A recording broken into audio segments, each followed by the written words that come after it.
사고의 자유. 오늘의 이야기. INFJ가 번아웃에서 회복되는 과정. 지금 시작하겠습니다. INFJ는 자신의 정체성과 삶의 목적을 타인의 성장과 사회적 의미라는 가치와 결합하는 경향이 강한 성격 유형이라고 할 수 있습니다. 이들은 자신의 존재가 단순히 생물학적 생존이나 개인적 만족을 넘어 타인에게 의미 있는 변화와 영향을 남길 수 있기를 원합니다. 이러한 철학적 욕망은 성숙하고 아름답지만 아이러니하게도 그것은 INFJ를 번아웃이라는 고통의 심연으로 이끌기도 합니다. INFJ의 번아웃은 단순한 피로가 아닙니다. INFJ가 겪는 번아웃은 존재론적, 정체성적 붕괴의 성격을 띱니다.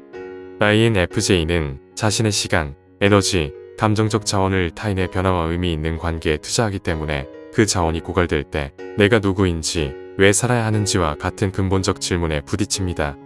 이 질문은 때로 심각한 우울감, 냉담함, 사회적 철수로 연결됩니다. 하지만 주목해야 할 사실이 있습니다.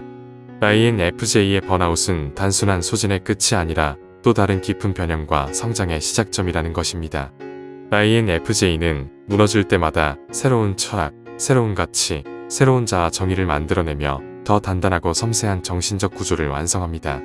따라서 INFJ의 번아웃 회복 과정은 단순히 에너지를 채우는 과정이 아니라 정체성을 재구성하고 삶의 목적을 재정의하는 철학적 진화 과정이라고 이해할 필요가 있습니다. 첫 번째, 왜 무너지는가?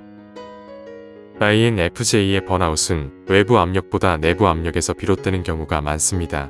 INFJ는 타인의 요구와 사회적 기대를 맞추기 위해 노력하지만 사실 그것이 중요한 이유는 내가 의미 있는 존재로 증명되기 위해라는 내면적 요구 때문입니다.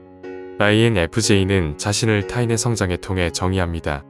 그러므로 타인이 성장하지 못하거나 자신의 노력이 무시받거나 관계가 피상적으로 흐를 때 INFJ는 심리적 붕괴를 경험합니다. 번아웃의 핵심 원인은 다음과 같습니다. 타인의 감정을 과도하게 흡수함, 자신의 감정을 억제하고 타인의 필요에 집중함, 내면의 이상과 현실의 불일치, 관계의 피상성으로 인한 소외감, 의미 없는 반복적 노동에 대한 공허. INFJ는 타인을 위해 자신을 희생할 때 더 행복하다고 착각하지만 그것은 한계를 넘어가면 정서적 빈곤, 자아분열, 감정적 얼어붙음으로 이어집니다. INFJ의 번아웃은 열심히 했기 때문이 아니라 제대로 보살피지 않았기 때문에 벌어지는 것입니다. 두 번째, 번아웃의 초기 증상. 심리적 냉각과 감정적 단절. INFJ가 번아웃에 진입할 때 가장 먼저 나타나는 현상은 감정의 무감각입니다. 감정적으로 풍부했던 INFJ가 갑자기 냉담해지고 관심이 사라지며 인간관계를 유지하는 것이 고통스럽게 느껴지기 시작합니다. 증상은 다음과 같습니다. 타인에게 공감하지 못함, 감정적 반응이 느려짐, 작은 일에도 피로감과 짜증, 관계 회피, 연락 차단, 일과 관계에 대한 흥미 상실. 이때 INFJ는 내가 나답지 않다는 위기를 느끼지만 동시에 그것을 회복할 힘이 없습니다. 그들은 스스로를 비난하기보다 세상 전체로부터 철수하는 방식을 선택합니다. 이 시기에 INFJ는 누군가의 공감이나 위로를 원하지 않습니다. 그들은 설명할 에너지조차 없는 상태입니다. 세 번째, 자아상실과 삶의 무의미. 번아웃이 심해질수록 INFJ는 존재론적 질문에 귀착합니다. 나는 누구인가?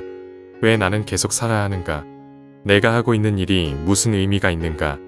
사람들은 왜 진심을 모르는가? INFJ의 번아웃은 감정의 소진뿐 아니라 삶의 철학이 붕괴되는 과정입니다. 이들은 삶의 목적을 잃은 채 허무와 냉소주의에 빠집니다. 아무것도 중요하지 않다는 결론에 도달하며 삶 자체를 무의미하게 느낍니다. 그러나 이 단계는 INFJ가 새로운 자아를 구축하기 위한 해체 작업이기도 합니다.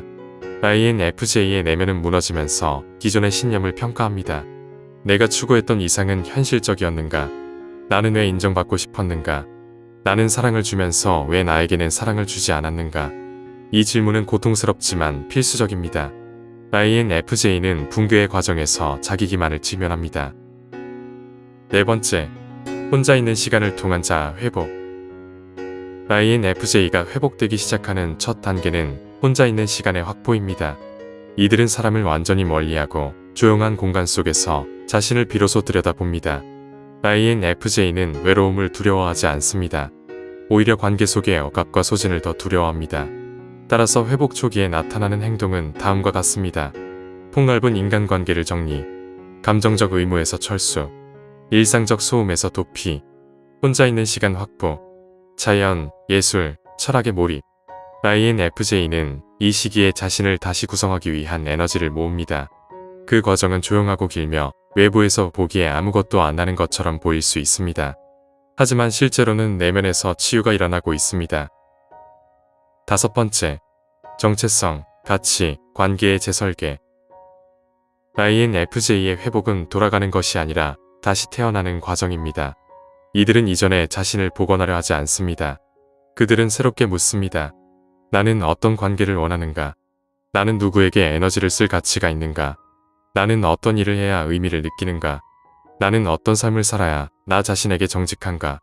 INFJ는 이 질문에 답하면서 삶의 선택을 재정비합니다. 변화는 다음과 같은 방식으로 나타납니다.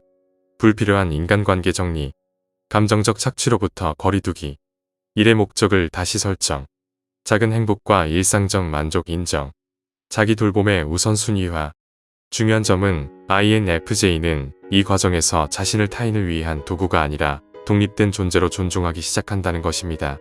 이것이 INFJ 회복의 핵심입니다. 6번째, 깊어진 통찰, 고통의 의미를 이해하다.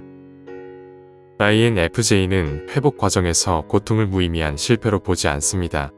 그들은 고통을 통해 새로운 통찰을 획득합니다. 나는 타인을 구하려고 했지만 스스로를 구하지 못했다. 나는 사랑을 주었지만 나에게 사랑을 주지 않았다. 나는 진심을 원했지만 건강한 경계는 만들지 않았다. INFJ는 고통의 경험을 철학적 구조로 재해석하며 그 안에서 성숙해집니다. 그들이 깨닫는 가장 중요한 진실은 다음과 같습니다. 타인을 구원하려면 먼저 나 자신을 보호해야 한다. 7번째, 작은 것에서 행복을 느끼는 능력. INFJ의 회복이 완성되면 이들은 거대한 이상과 영웅적 사명에서 잠시 내려옵니다. 대신 일상의 작은 기쁨과 평범한 안정 속에서 행복을 찾습니다. 그것은 완벽주의와 사명감에서 해방된 가벼운 삶입니다. 편안한 관계, 작은 취미, 평범한 일상의 만족, 감정적 균형, 자신만의 시간. INFJ는 비로소 압박에서 벗어나 지금 이 순간의 아름다움을 느낄 수 있습니다. 이때 INFJ는 더 이상 세상을 구하려 하지 않습니다. 대신 자신을 이해하고 사랑하는 과정을 통해 조용히 세상에 좋은 영향을 미칩니다. INFJ의 번아웃은 단순한 탈진이 아닙니다. 그것은 정체성의 해체와 재구성, 가치관의 붕괴와 재정립, 삶의 의미 재탐색이라는 깊은 내적 여정입니다. INFJ는 무너질 때마다 새로운 나로 다시 태어납니다. 더 명확한 가치, 더 건강한 관계, 더 깊은 통찰, 더 강한 자아. INFJ의 번아웃 회복은 복귀가 아니라 진화입니다. 그들은 이전보다 더 성숙하고 더 단단하고 더 섬세한 존재가 됩니다. INFJ가 번아웃에서 회복된다는 것은 강해지는 것이 아니라 자기 자신에게 정직해지는 것입니다. 그리고 그 정직함은 INFJ를 다시 세상 속으로 나아가게 합니다.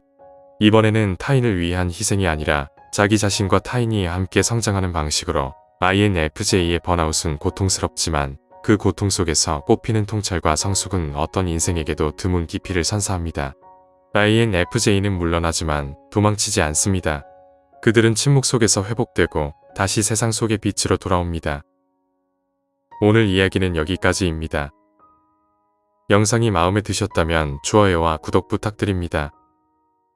끝까지 시청해주셔서 감사합니다.